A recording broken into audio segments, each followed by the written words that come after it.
तर आज आपल्या मेसवर होळीचं नियोजन केलं आणि मेस मध्ये नाश्ता करून बसतोय तवर ही पोरं आलीत मला हुडकत.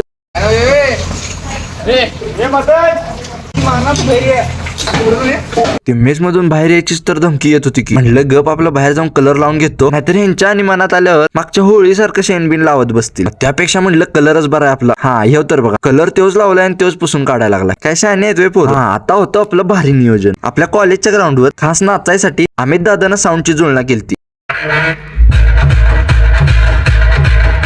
हा आता ह्यो झाला नाचायचा विषय. आता नाचत नाचत तर कलर लावायला पाहिजे की. ते बिना पाण्याची होळी कशी असते ते आज पहिल्यांदा इथं खेळलं असेल. ते नाचता नाचता असं कोणाला तर उचलून आणायचं आणि त्या ग्राउंडवर नेऊन झोपवायचं. 2 जण हात धरणार आणि 2 जण पाय धरणार आणि बाकीच्यांनी सगळी अशी माती ओतायची त्याच्या अंगावर. मला तर वाटत नाही की कुठलं पोरगा असं राहिलं असेल जे मातीत झोपलं नसेल. हा आता आणि गावला होता अमोल दादा. त्याला वाटलं सगळी इथं कलर लावायला आलेत त्याला. ते बघूच तर त्याला आणि मातीत लोळवला की.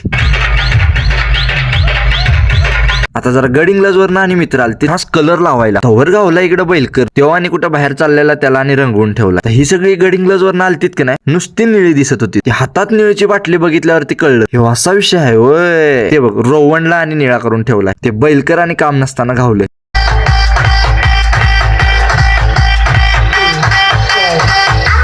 ते शेवटला तर सगळी कपडे फाडूनच नाचत होती.